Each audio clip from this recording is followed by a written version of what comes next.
RingVille episode, Jaco.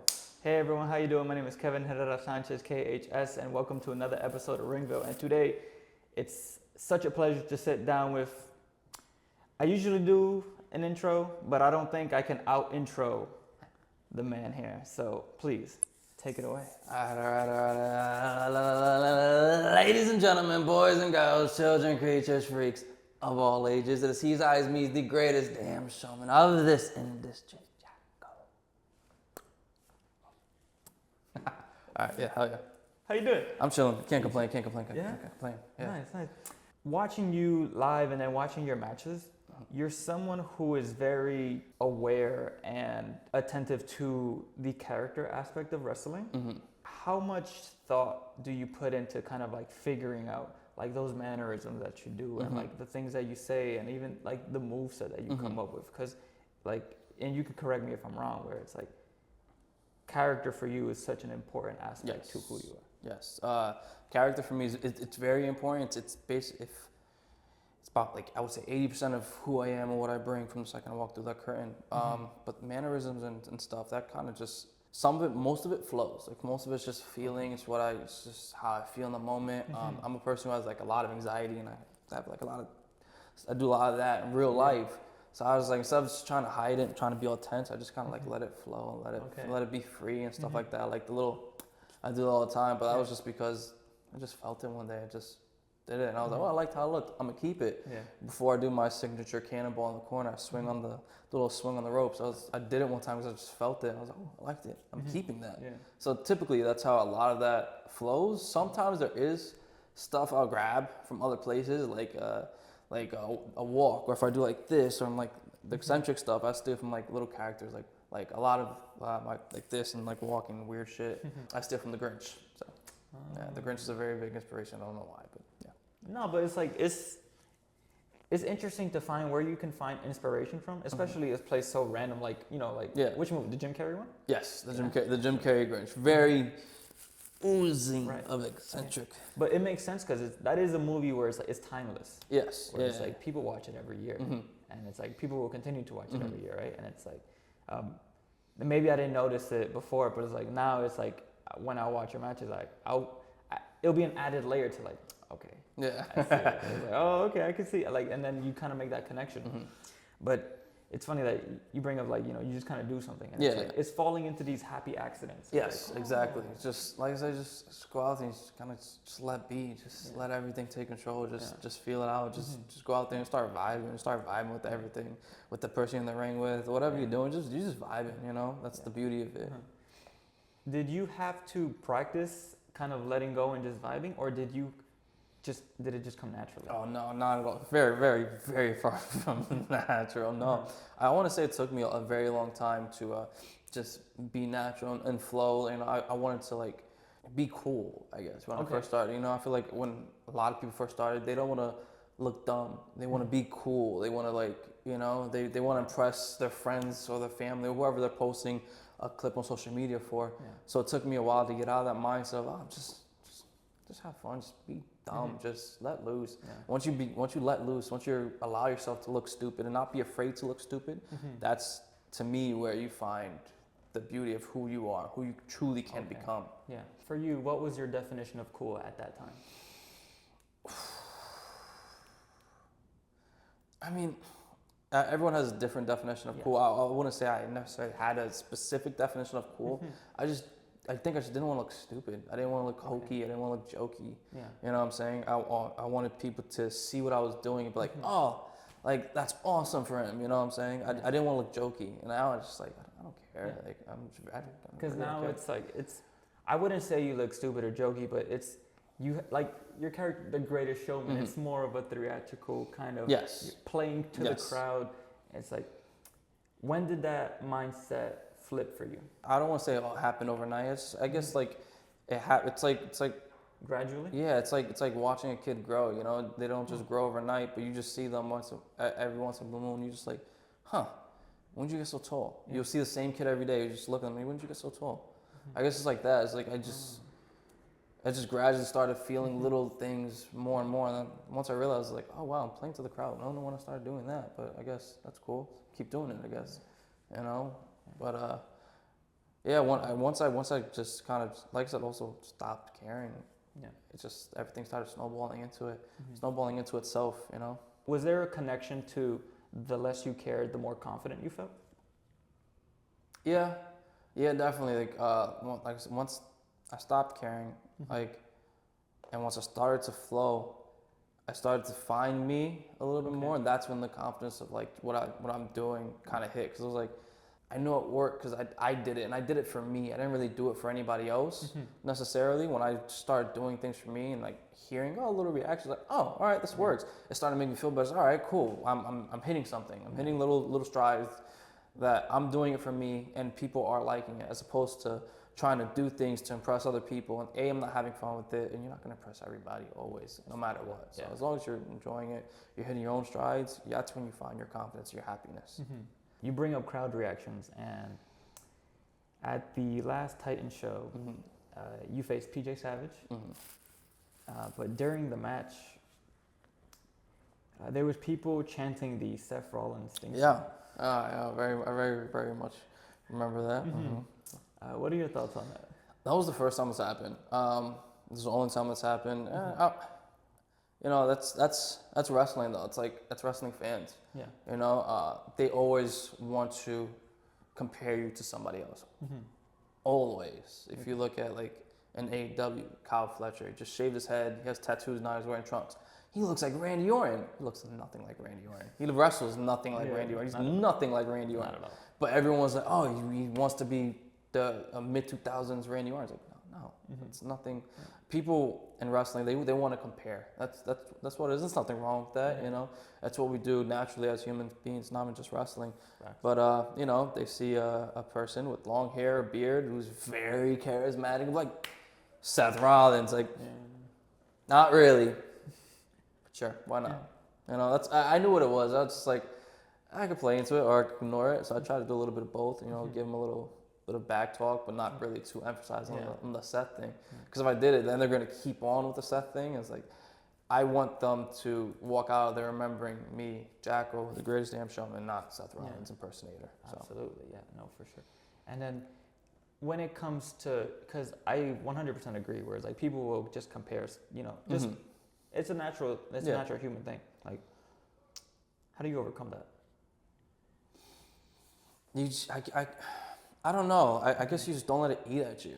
Like, if you let it eat at you, if you try to, oh man, how do I make sure I'm completely different from this person, different from this person, so that way no one says this again. Then, you know, you lose yourself, or you end up trying too hard to be somebody you're not. It's a weird thing. I just think you just let it not get to you, honestly. As long as you do you authentically and you believe 100% you're not trying to be somebody else, you'll be fine.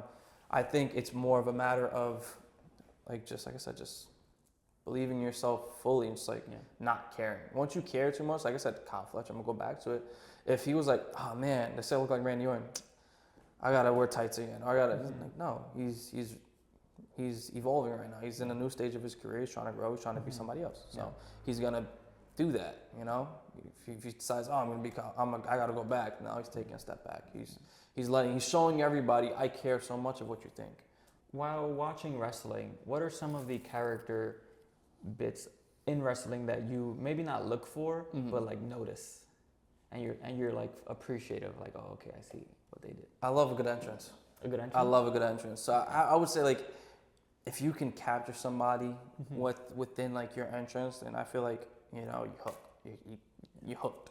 You know, because everyone says first impressions begin within the first few seconds of seeing them. So if you're able to grasp them on your entrance, so once you see a really good entrance, because that's what I love. I love entrances.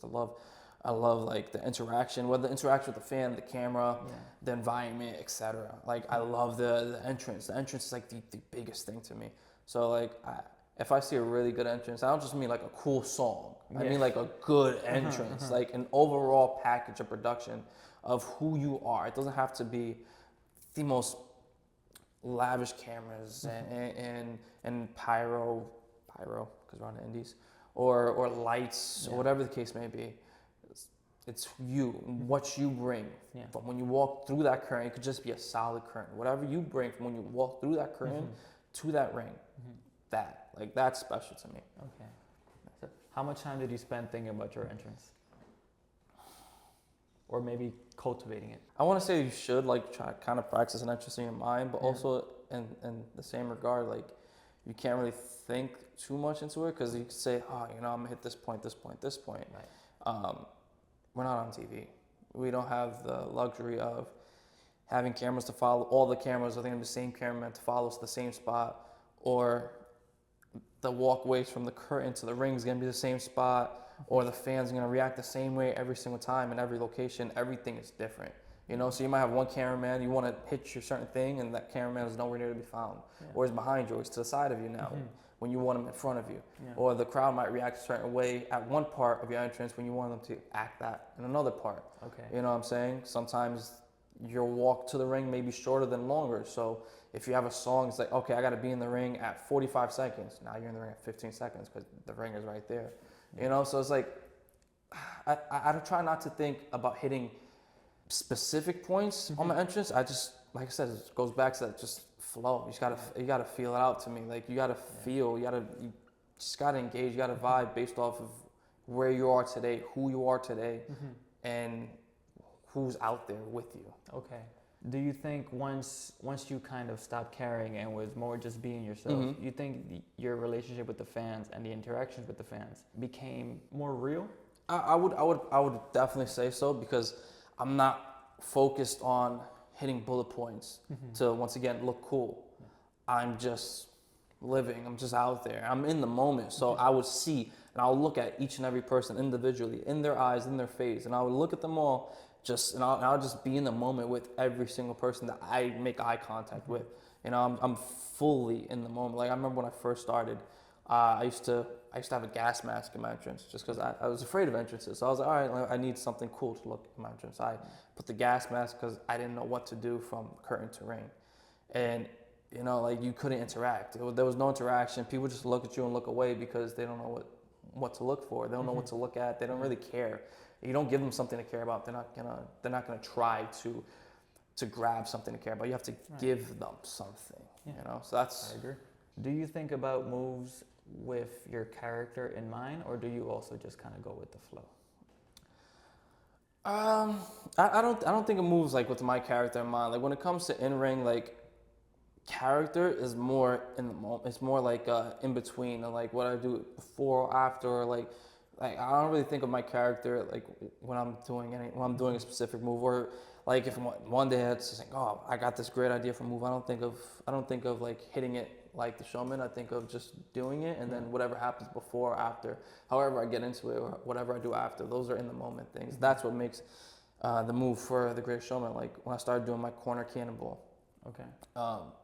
Everyone does a corner cannonball. I had no intentions of making this a Jaco move. Once I started doing it, I started, all right, let me see how much further back I can start doing it. Okay, now I have a really cool cannonball. Okay, but it's just a really cool cannonball. And now I do the little leg thing I said earlier in the corner, my little taunt thing, my little swing. And now it's a Jaco. That's what made it Jaco. Now I scream cannonball. Yes, now I scream cannonball before I do it. So now it's just an added element. Now, okay, this is a part of a Jaco match. This is a showman part. This is what I do in that, you know? So it's like, I don't really think about it when I'm creating moves necessarily, but like in the moment when I'm feeling it out, I think I make sure to leave gaps. So that way I do the move and like after I do the move, I have a moment to feel it out, how I feel, or before the move, I have a moment to do something, whatever it is I want to do to just vibe, you know? Yeah. But not necessarily when I'm creating. When I'm creating, it's just, all right, I like this move, I like this idea, let me see if I can hit it. Boom, hit it, all right, cool. Vibe before, vibe after. What's one of the worst spots you've ever taken? I hate Germans. I hate Germans? I hate getting German. I hate it. I hate it so much. Like I hate falling up high. I end up taking them a lot. I hate Germans. People love Germans. People love Germans. I hate them. I hate them with a bloody passion. I will take a German. It's fine, but they're not my favorite move. There was one time I did a coffin drop. I hit him at a weird angle, so like my lower back hit him first on top, square on top, and the back of my head just kind of hit the mat real hard, and I remember just getting dazed, and I just like went to one knee and I tried to speak, and like words didn't come out. It was just, I remember specifically just hitting it and just doing like this, going to the knee and just trying to tell the ref something. All that came out was,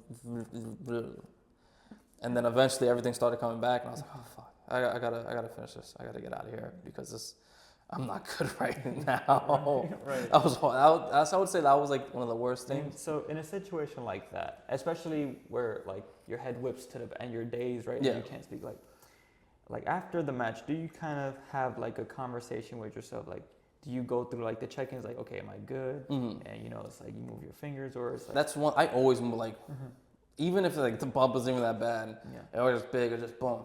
Okay. Like if you see me on the floor, that's me checking myself. All right, I'm good. But you know, us wrestlers have this bad tendency of always thinking, no, I'm good, I'm fine. So it's like I like to say we always think we're good, but I feel like we never really know how to judge it.